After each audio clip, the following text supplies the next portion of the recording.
The following is designed to entertain and inform, not provide medical advice. Always consult your doctor before starting any treatment. Spire.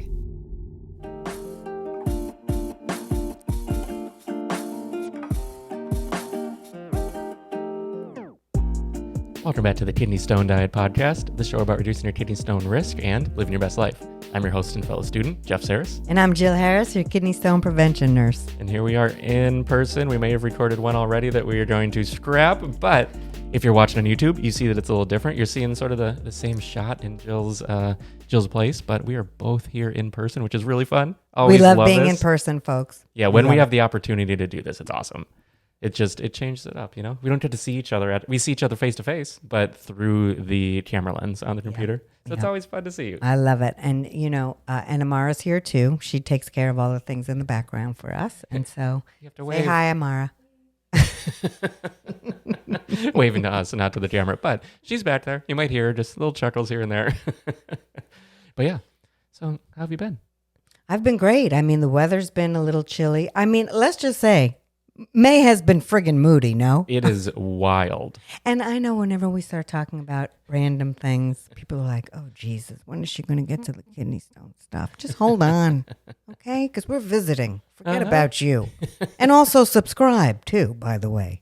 Yeah, hit that subscribe, join on Patreon. No, you don't have to do Patreon. That's just, people have asked about it, but there is a Patreon, just so you know. But no, I'm asking people to subscribe. I'm relentless about it because... Yeah, on YouTube.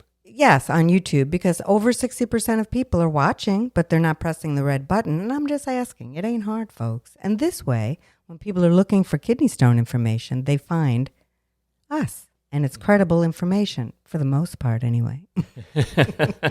Yeah, that's the important part, is getting the valid information out that you have the experience with people for 20 plus years, which is mind-blowing. Yes. But you know what works and what unfortunately doesn't, but is still being promoted heartily everywhere else. Yes.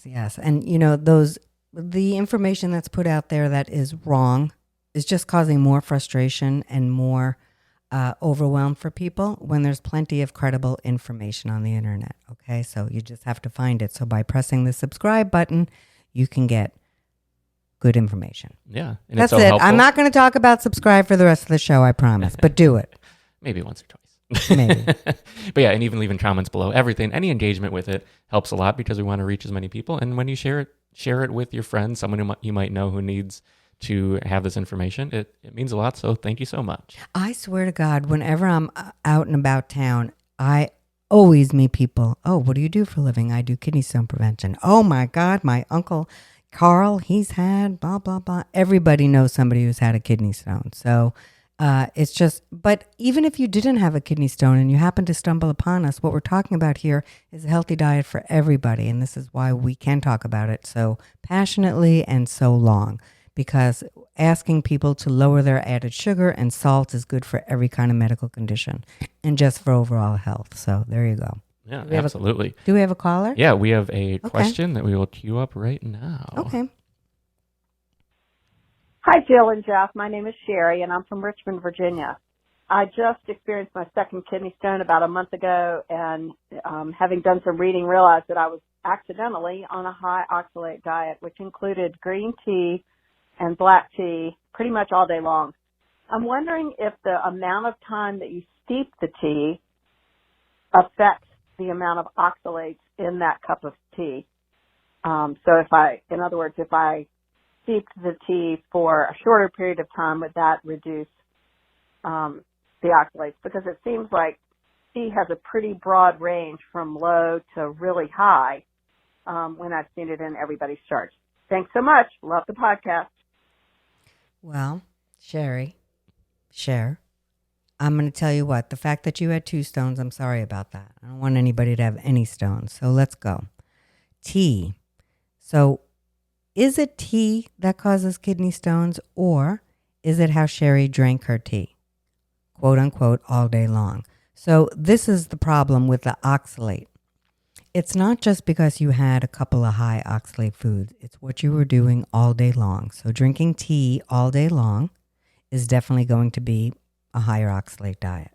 The other thing is, her question was great. the longer she steeps it, the more oxalate will be in that tea. So yes, that does have an effect.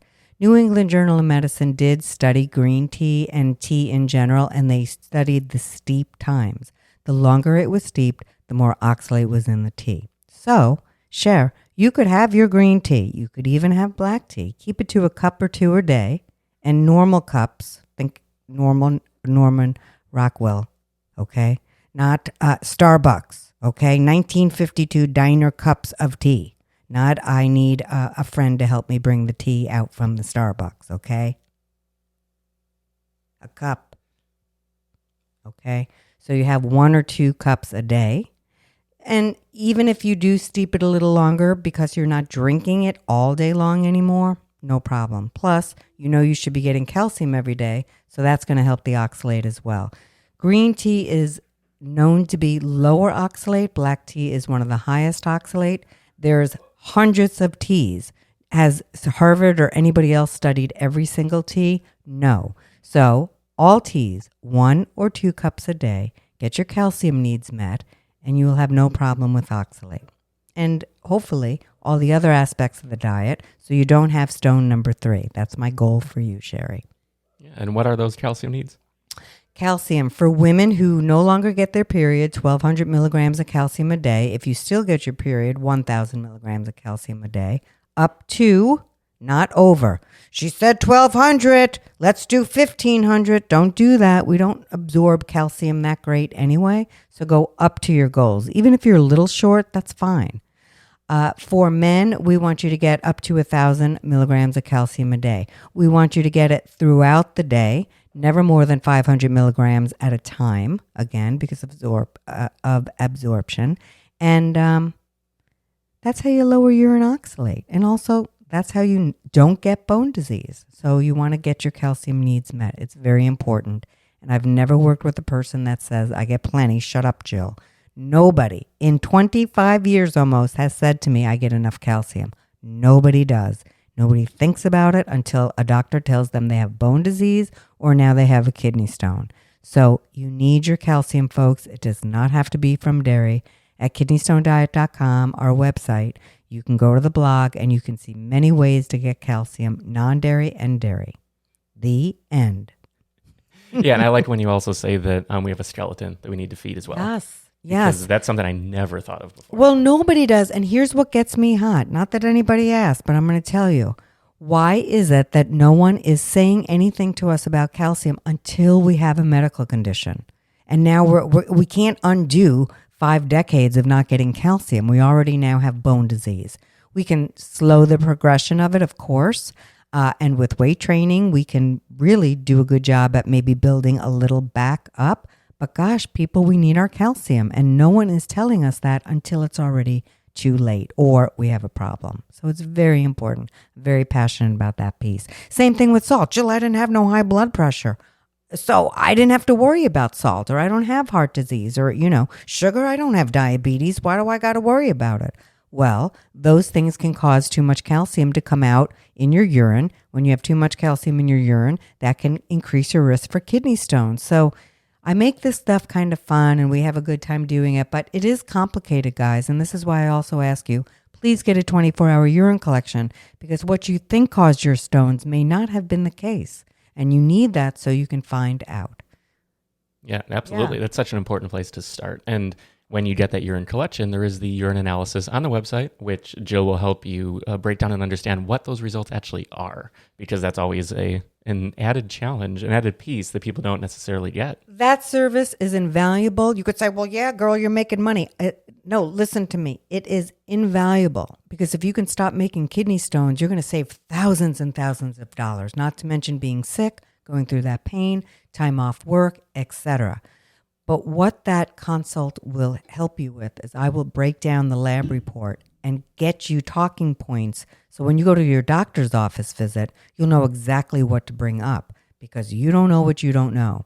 And when I was going through all my cancer stuff, many times I left a doctor's office and I was like, oh my God, I'd go back and I'd Google stuff and I'm like, damn, now I just lost my time with this doctor. Now I have to go to the portal and they have to write me back. And if I had known going into my appointment, it would have been a way better appointment. And so that's why I came up with the urine consult to prep you guys so you can have really productive doctor office visits, because you don't know what you don't know.